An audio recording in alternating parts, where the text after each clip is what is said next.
Donc finalement, inconsciemment, nous n'allons pas prêter notre attention sur les mêmes choses. Par exemple, une personne qui a une grande confiance en elle et une personne qui n'a pas du tout confiance en elle, elles vont peut-être observer la même chose et elles vont pas déduire exactement les mêmes finalités.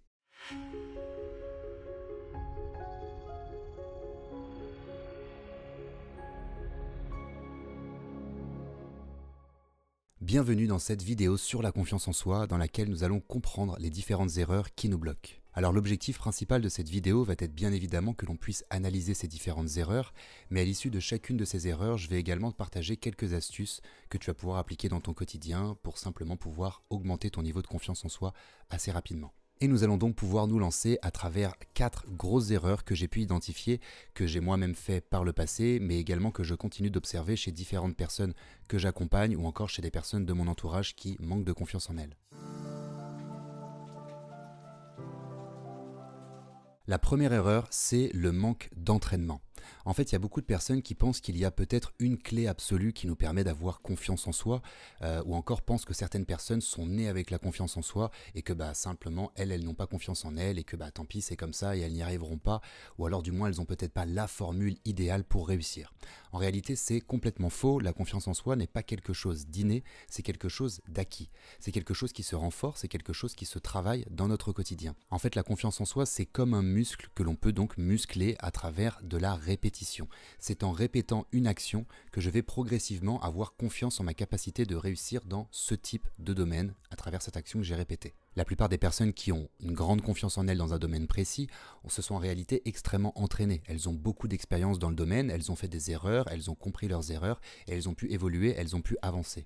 Donc en réalité, c'est parfaitement normal que tu n'aies pas confiance en toi si tu n'as pas pris le temps de t'entraîner dans un domaine précis. Quand je dis dans un domaine précis, c'est que évidemment tu ne vas pas avoir la même capacité à avoir confiance en toi dans un domaine dans lequel tu as de l'expérience et dans un domaine qui est complètement inconnu pour toi. L'idée de la confiance, en réalité, c'est le savoir-faire. Sinon, on parlerait d'estime de soi, ça on va y revenir un peu plus loin dans la vidéo, mais en fait la confiance en soi c'est donc le fait d'avoir confiance en notre capacité de réussir dans un domaine précis, et ça nous demande bien évidemment de l'expérience et de l'entraînement. Et pour même aller plus loin, j'ai envie de dire, faudrait qu'on ait également du feedback, faudrait qu'on ait un retour par rapport à notre façon d'agir dans ce domaine précis, parce que bien évidemment je vais pas avoir confiance en moi si je n'ai aucun retour, si je ne sais pas que j'ai de l'expérience ou si je ne sais pas que je suis capable de réussir. Une personne qui va avoir une grande confiance en elle dans un domaine, c'est également parce qu'elle sait qu'elle est compétente dans ce domaine, parce qu'elle a de l'expérience, mais également parce qu'elle a du feedback, peut-être parce que elle-même elle a pu s'apercevoir qu'elle a pu évoluer, qu'elle a pu progresser dans ce même domaine, ou encore peut-être que d'autres personnes lui ont fait la remarque et lui ont dit t'es vachement doué dans ce domaine-là, et donc elle s'est autorisée finalement à se faire davantage confiance. C'est donc également le feedback qui va nous permettre de valider nos compétences, mais également de nous autoriser à nous faire davantage confiance dans un domaine. Et donc les différentes astuces que je vais pouvoir te partager par rapport à cette erreur spécifique, ça va être dans un premier temps de faire des choses nouvelles constamment. Ça va être en fait de te confronter très souvent à l'inconnu. Car c'est bien de savoir qu'on est compétent dans un domaine, mais c'est encore mieux de savoir que quoi qu'il arrive, nous pouvons nous adapter à différents types de domaines. Et donc ça, c'est finalement la confiance en notre inconscient. Et pour pouvoir l'adopter, il va falloir faire constamment de nouvelles choses, commencer à rencontrer l'inconnu et finalement être presque curieux de cet inconnu pour pouvoir développer de nouvelles expériences. Une autre astuce, ça peut être simplement le fait d'avoir comme philosophie le fait de vouloir évoluer constamment. Il y a beaucoup de personnes parfois qui se contentent de leurs compétences, et puis c'est peut-être très bien pour elles, mais selon moi, plus on souhaite évoluer dans notre réalité, donc plus on souhaite finalement aller de l'avant, continuer à grandir, peu importe l'âge qu'on a, peu importe les compétences ou l'expérience qu'on a déjà, qu'on continue simplement d'avoir envie d'évoluer. Et en fait, ça va nous mettre, quoi qu'il arrive, dans des situations qui vont nous offrir différents types d'expériences dans lesquelles nous allons pouvoir nous challenger.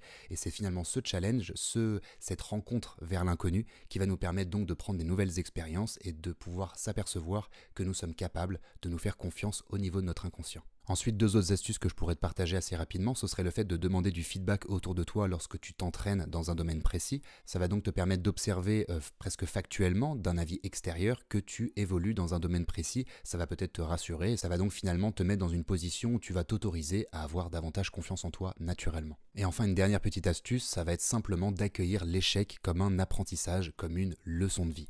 Il y a beaucoup de personnes parfois qui ne passent pas à l'action, qui n'osent pas s'entraîner, qui n'osent pas se faire confiance parce qu'elles ont peur d'avoir un échec en fait, elles ont peur de ne pas réussir. Et en soi c'est compréhensible parce que pour une partie de notre cerveau finalement, l'échec ça peut être associé à quelque chose de très grand, ça peut être associé par exemple à un danger de mort, ça peut être associé à une humiliation, ça peut être associé au fait que les personnes ne vont pas nous voir comme quelqu'un de compétent ou d'intelligent, et ça peut bloquer beaucoup de personnes, sauf que si tu ne passes pas à l'action, tu ne vas jamais pouvoir évoluer, et là effectivement, le regard des autres il risque d'être un petit peu délicat envers toi-même. Et j'ai même envie de dire, le regard que toi tu vas avoir envers toi-même, si tu ne t'autorises pas à avancer, si tu ne t'autorises pas à oser, quitte à avoir des échecs pour justement comprendre comment tu vas pouvoir évoluer, eh bien tu ne vas jamais avancer dans ta réalité. Donc pour moi, avancer, ça va être très important, oser prendre des risques, oser faire des choses que l'on n'a jamais fait, demander du feedback autour de nous par rapport aux choses sur lesquelles on s'entraîne, et enfin oser avoir des échecs parce que c'est grâce à ces échecs que l'on va pouvoir analyser les choses et pouvoir évoluer.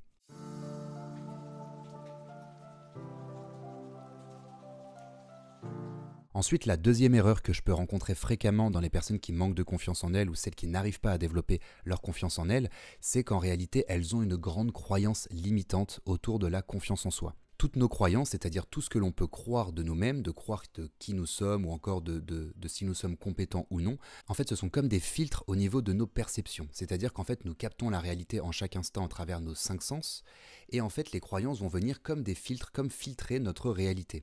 C'est pour ça que même si je suis à côté d'une personne qui voit exactement les mêmes choses que moi, on va peut-être pas déduire, on va peut-être pas conclure les mêmes choses simplement parce que nous n'avons pas les mêmes croyances. Donc finalement inconsciemment nous n'allons pas prêter notre attention sur les mêmes choses. Par exemple, une personne qui a une grande confiance en elle et une personne qui n'a pas du tout confiance en elle, elles vont peut-être observer la même chose et elles vont pas déduire exactement les mêmes finalités. Et donc en fait, nous pouvons avoir plein de croyances qui peuvent nous limiter. Par exemple, si dans notre passé nous avons pu évaluer le fait que nous semblons pas avoir confiance en nous, qu'est-ce qu'on va se dire? On va se dire bah moi je n'ai pas confiance en moi. Donc en fait, ça va être une croyance, elle va s'installer au fond de nous et on va commencer à adopter une position d'une personne qui n'a pas confiance en elle, on va commencer à adopter des pensées, une psychologie, des émotions et des comportements en lien avec cette croyance qui est donc limitante pour le coup. Donc l'idée ça va être de pouvoir observer ces croyances, commencer à percevoir celles qui nous limitent et comprendre qu'elles sont fondamentalement fausses. Pourquoi? Parce que ce n'est pas parce que tu n'as pas eu confiance en toi dans ton passé ou peut-être que tu as des événements qui ont confirmé que tu n'avais pas confiance en toi dans des événements précis du passé qu'au fait aujourd'hui tu ne peux pas t'autoriser à la développer cette compétence. Ça n'a strictement rien à voir. Et en plus bien évidemment les choses sont complètement différentes en fonction de notre époque. Peut-être qu'à l'époque tu ne pouvais pas avoir les compétences requises dans un domaine mais qu'aujourd'hui tu peux t'autoriser à les développer. Ça dépend d'énormément de paramètres. Et ça me fait d'ailleurs penser à cette métaphore très connu sur l'éléphant, où en fait je sais plus c'est dans quel pays, pour justement pouvoir canaliser l'énergie de l'éléphant, lorsqu'ils sont petits, ils les attachent à une chaîne et ils les attachent à un arbre. Et en fait au début quand ils sont petits, les éléphants ils vont essayer de se débattre, ils vont comprendre qu'ils ne peuvent pas y arriver parce qu'ils n'ont pas la force requise et ils vont simplement abandonner, ils vont simplement capituler. Et en fait l'éléphant quand il va grandir, quand il va vieillir, à un moment donné il aura bien évidemment la force de pouvoir tirer et se débattre et donc peut-être arracher la chaîne ou encore arracher l'arbre qui le maintient. Et en fait à ce moment-là qu'est-ce qu'il va faire? Il va même pas essayer de se déplacer parce qu'en fait il aura compris lorsqu'il était enfant que c'était pour lui impossible de pouvoir se détacher. Et en fait, les croyances, elles fonctionnent exactement de la même manière. Parce que parfois, on peut se dire, bon, cette chose-là, elle a agi de telle manière et ça a fonctionné dans le passé, donc aujourd'hui, ça doit être encore une réalité. Alors qu'en fait, les choses sont complètement différentes, ou du moins, elles peuvent être complètement différentes en fonction de l'époque, et ce n'est pas parce qu'à l'époque, une croyance était vraie pour toi qu'aujourd'hui, elle est forcément vraie. Et encore une fois, ce qu'il faut bien comprendre à travers les croyances, c'est qu'elles sont la base de nos pensées. Si je vais croire quelque chose profondément sur moi-même, alors je vais commencer à penser à des choses en lien avec cette croyance. Si je crois que je n'ai pas confiance en moi, alors je vais avoir les pensées d'une personne qui n'a pas confiance en elle. Et donc ça va se retranscrire dans mes émotions et dans mes comportements et fondamentalement dans mes résultats. Alors les petites astuces que je pourrais te partager par rapport à cette erreur, ça va être dans un premier temps d'apprendre à transformer tes croyances. Alors bien évidemment ça peut être par moments un long chemin en fonction des croyances, mais pour certaines d'entre elles ça peut être relativement facile. Dans un premier temps il va falloir identifier la croyance limitante et bien comprendre en fait sa racine. Pourquoi est-ce qu'elle s'est installée? Qu'est-ce qui a fait qu'elle s'est installée? Quels sont les événements, quelles sont les expériences que j'ai pu avoir qui font qu'aujourd'hui j'ai cette croyance en moi? Pour que progressivement je m'autorise en fait à modifier cette perception, à me dire bon bah voilà, peut-être que j'ai déduit cette chose-là dans ma vie parce que j'étais plus jeune, parce que ce n'était pas la même situation qu'aujourd'hui, parce que j'avais peut-être pas les mêmes moyens, j'avais peut-être pas les mêmes compétences, j'avais peut-être pas le même entourage, etc., etc. Et commencer en fait à transformer cette croyance qui semblait être une réalité en quelque chose de complètement faux, en une simple illusion de notre esprit. Et pour ce faire, on va devoir se prouver que la croyance est fausse. Par exemple, si je crois profondément que je suis quelqu'un de timide, ce qui va être intéressant, ça va être de me prouver qu'en fait ce n'est pas vrai par une action toute simple, comme par exemple aller aborder quelqu'un dans la rue pour lui demander l'heure ou pour lui demander son chemin. La plupart des gens, ils vont pas vous envoyer bouler, ils vont simplement répondre à votre requête et ça va très bien se passer. Et ensuite, vous allez pouvoir vous observer et vous dire bon, mais finalement, je suis pas si timide que ça puisque je suis capable d'aller aborder un inconnu. Également, une autre astuce va être de commencer à imaginer les choses différemment, à commencer à visualiser comment serait ta vie si tu avais plus confiance en toi. Commencer simplement à imaginer à travers donc des images, à travers des émotions, donc ce que tu peux ressentir. Comment est-ce que pourrait être ta vie si tu avais plus confiance en toi? Comment est-ce que tu prendrais soin de toi? Comment est-ce que tu te comporterais? Comment est-ce que tu parlerais? Comment est-ce que tu aborderais peut-être l'inconnu ou encore les choses que tu as à faire dans ta journée? Bref, commencer à visualiser un avenir différent, l'avenir d'une personne qui a confiance en elle. Ensuite, une troisième astuce toute simple, un petit peu en lien avec la visualisation, ça va être de commencer à adopter une nouvelle position. La plupart des personnes qui n'ont pas confiance en elles sont relativement effacées, et donc elles sont dans leur coin, et généralement on peut observer presque dans leur attitude non verbale, elles expriment presque du rejet. Elles sont généralement dans leur coin, elles ont les épaules un petit peu recroquevillées, et puis presque comme si elles n'osaient pas exister finalement, comme si elles n'osaient pas prendre de la place.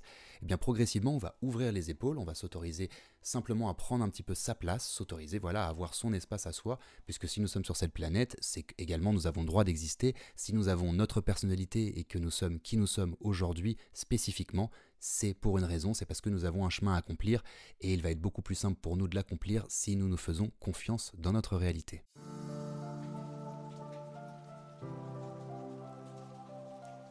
Ensuite, la troisième erreur que je voulais te partager, c'est le fait de ne pas oser être soi-même.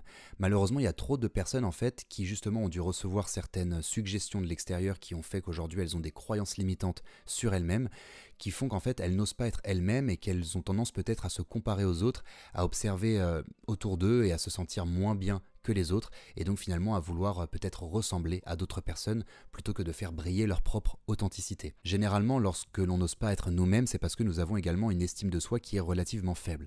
Alors, je rappelle donc, l'estime de soi, c'est lié à l'être, au savoir-être, alors que la confiance en soi, ça va plus être lié au savoir-faire. Je vais avoir confiance en moi dans ma capacité à réussir dans un domaine précis, parce que j'ai de l'expérience notamment, mais par contre, je peux avoir confiance en moi également dans ma capacité à être, c'est-à-dire à pouvoir m'adapter, à avoir une bonne image de moi, à m'offrir assez d'amour, à me connaître assez pour savoir comment fonctionner avec moi-même et faire des choses qui sont liées avec ce que j'aime et avec qui je suis. Donc en fait, on a l'estime de soi, ça va être l'être, et la confiance en soi, ça va être le faire. Mais pour avoir un bon niveau de confiance en soi, il va falloir également avoir un bon niveau d'estime de soi.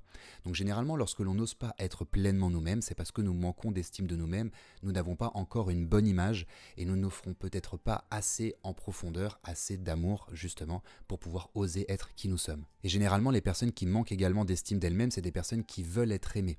En fait, elles veulent beaucoup recevoir d'amour de l'extérieur parce que justement, elles ne s'en offrent pas assez à elles-mêmes.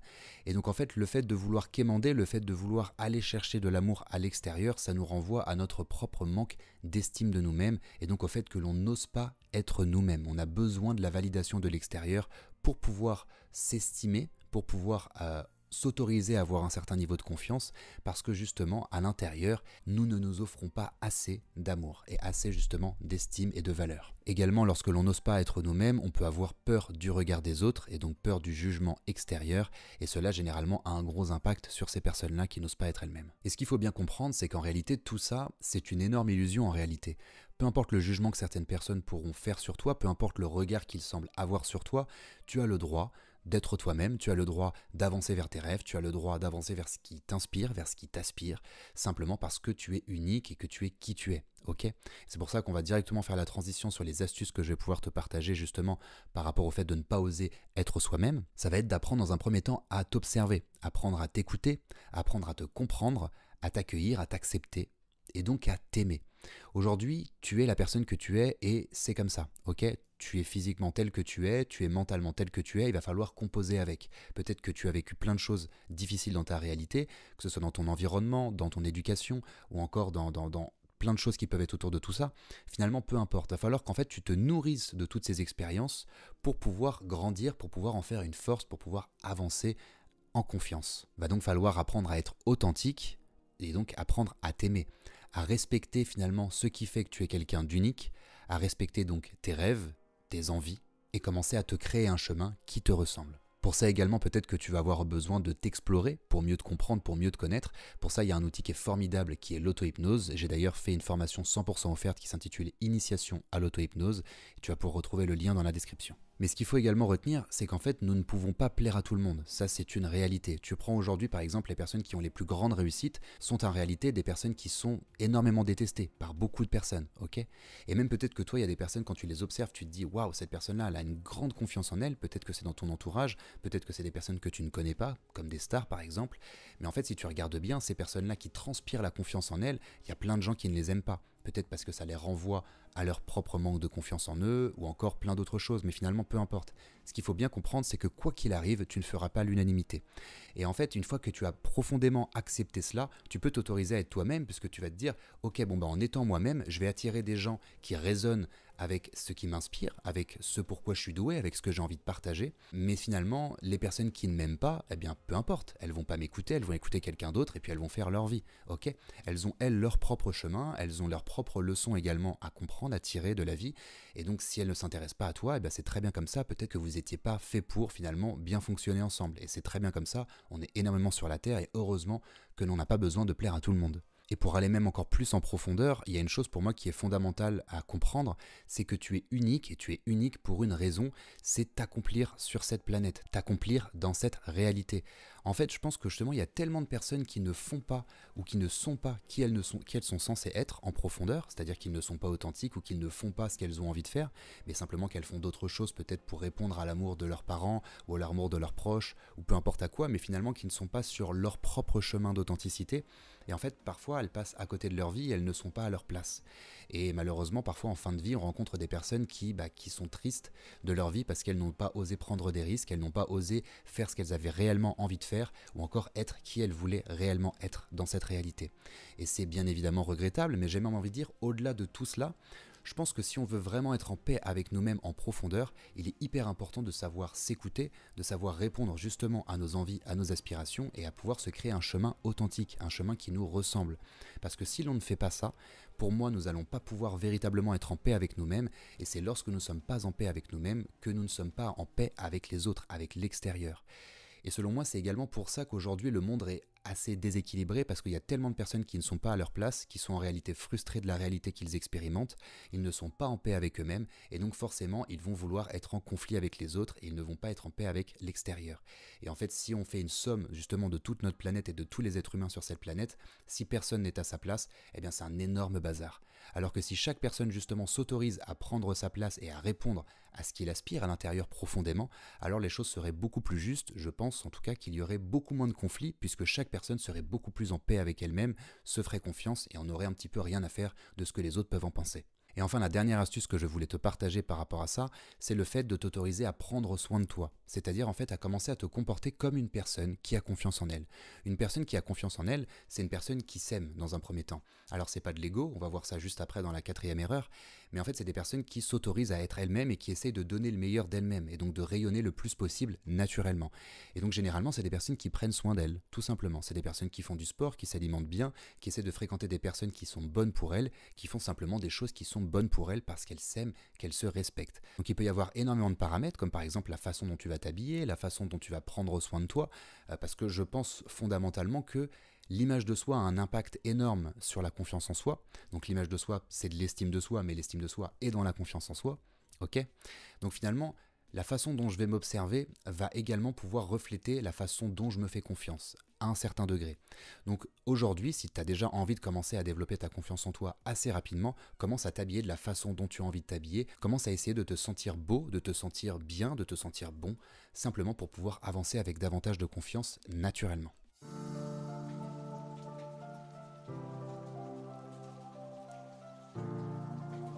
Ensuite, la quatrième erreur que je voulais te partager, c'est le fait de confondre la confiance en soi avec l'ego ou encore avec la prétention. Alors déjà, dans un premier temps, c'est une énorme croyance limitante. Pourquoi ? Parce que si tu souhaites développer ta confiance en toi, mais que selon toi, une personne qui a une grande confiance en elle est une personne égocentrique, est une personne prétentieuse et une personne qui se sent supérieure aux autres, et que toi tu n'as surtout pas envie d'être comme ça, alors tu ne pourras jamais avoir confiance en toi. Parce que si tu n'as pas envie d'être cette personne-là et qu'elle est associée à la première, forcément, si tu incarnes la première, tu vas devenir prétentieux, etc. Et si tu n'as pas envie de ça, eh bien tu ne vas pas pouvoir développer ta confiance en toi. Alors, ce qu'il faut bien comprendre, c'est que c'est deux choses qui sont complètement différentes. Une personne qui a confiance en elle, c'est une personne qui s'accepte telle qu'elle est. C'est une personne qui accepte de faire des erreurs, c'est une personne qui accepte d'être différente des autres et de ne pas penser comme tout le monde, mais qui s'autorise à se faire confiance pour maximiser ses chances de réussite dans un domaine. Ok, ou dans plusieurs domaines, ou encore dans sa façon à aborder les choses avec confiance inconsciemment, même lorsque l'on ne connaît pas le domaine. Alors qu'une personne qui a un gros ego, une personne égocentrique, va être une personne qui se pense supérieure aux autres. Elle va croire qu'elle a tout le temps raison, et donc elle va vouloir pointer du doigt le fait que les gens ont tort. Et donc elle va être généralement dans la critique, et elle va être même parfois méprisante. Donc en fait, ce qu'il faut bien comprendre, c'est que la personne qui a confiance en elle, en réalité, elle va rayonner naturellement parce qu'elle est alignée. Alors qu'une personne qui a un gros ego, elle va rayonner presque artificiellement, elle va avoir envie que les gens la regardent, alors qu'en fait, une personne qui a confiance en elle, elle s'en fiche complètement. Et la personne qui a un gros ego, elle va être hautaine, elle va se sentir supérieure aux autres, alors que la personne qui a confiance en elle, généralement pas du tout, au contraire, elle a envie que toutes les personnes autour d'elle aient confiance en elle pour que chacun se sente en paix et que tout se passe merveilleusement bien. Et donc les astuces que je vais pouvoir te partager par rapport à cette erreur, ça va être dans un premier temps de se comparer uniquement à soi-même et d'arrêter de se comparer aux autres. Chacun a son chemin d'évolution, ok ? Chacun a ses leçons de vie à tirer, à apprendre, donc chacun a ses erreurs à réaliser, etc. pour comprendre et pour évoluer. Et en fait, nous avons tous un chemin d'évolution qui est complètement différent. Donc en fait, lorsque tu vas te comparer à quelqu'un d'autre, tu vas te comparer à quelqu'un qui n'a pas les mêmes expériences que toi, qui n'a pas le même vécu que toi, qui n'a pas le même environnement que toi, qui n'a pas la même façon de penser que toi, qui n'a pas le même corps que toi, etc. Ça sert strictement à rien. Vous avez deux chemins qui n'ont rien à voir, même si parfois il peut y avoir certaines ressemblances. Ce qu'il faut bien comprendre, c'est qu'il est intéressant de se comparer à soi-même par rapport à hier. Est-ce qu'aujourd'hui, j'ai plus confiance en moi? Est-ce qu'aujourd'hui, je m'autorise à être plus moi-même par rapport à hier? Est-ce qu'aujourd'hui, je vais me donner les moyens d'avoir plus confiance en moi par rapport à hier, etc. Il faut en permanence se comparer qu'envers soi-même pour pouvoir s'observer, évoluer, même si parfois on a la sensation de faire des échecs, même si parfois on a la sensation d'être moins bon que la veille, c'est complètement ok, ça fait partie de l'évolution parfois de descendre un petit peu pour remonter un peu plus haut, ok? Mais en tout cas, se comparer aux autres, ça sert strictement à rien. Et je pense que lorsque l'on fait bien la différence entre confiance et ego, on peut justement apprendre en fait à aimer presque les personnes qui sont différentes de nous. C'est-à-dire les personnes, quand on pense qu'elles ont tort, on peut quand même aimer, accepter leur façon de penser en se disant bah c'est très bien, c'est un autre chemin, c'est une autre façon de penser. Peut-être qu'il y a d'autres personnes avec qui leurs idées vont résonner et c'est très bien pour elles, ok? Même si parfois ça nous semble complètement aberrant. J'ai envie de dire, la nature fait bien les choses et chaque personne a sa propre façon de penser, sa propre personnalité, sa propre authenticité. C'est pas pour rien. Donc en tout cas, nous, on a juste à être nous-mêmes finalement, à croire en nous, à se faire confiance, à avancer. Et les autres, ils ont leur propre fonctionnement et c'est très bien comme ça. On peut même aimer les personnes avec qui nous ne sommes pas du tout d'accord. Et si je devais encore plus simplifier cette erreur, je te dirais que la personne qui a confiance en elle, elle rayonne naturellement et elle n'a pas besoin de validation. Même si parfois elle a besoin de feedback, bien évidemment, pour continuer à évoluer. Et la personne qui a un ego, elle cherche à impressionner. Et ça n'a rien à voir. Une personne qui rayonne naturellement et une personne qui cherche à impressionner, on peut tout de suite le remarquer. Et donc voilà, ce sera à peu près tout pour cette vidéo. Si ça t'intéresse, j'ai fait toute une fiche qui récapitule complètement cette vidéo, donc c'est-à-dire l'analyse de ces 4 erreurs, les différentes astuces pour chacune de ces erreurs. J'ai tout réuni dans une fiche, ok? Donc c'est une grande mind map en fait qui est au format PDF que tu vas pouvoir télécharger. Le lien il est en description et c'est évidemment 100% gratuit. Donc en tout cas, j'espère que tu as apprécié cette vidéo et si c'est le cas, bah écoute, je te retrouve très vite pour de nouvelles vidéos. J'ai encore plein de choses à te partager puisque progressivement, je vais commencer à reprendre les vidéos face caméra. J'ai plein d'idées et c'est quelque chose qui m'a manqué. Donc je te retrouve très vite et je te dis, prends bien soin de ta confiance en toi. Et ciao!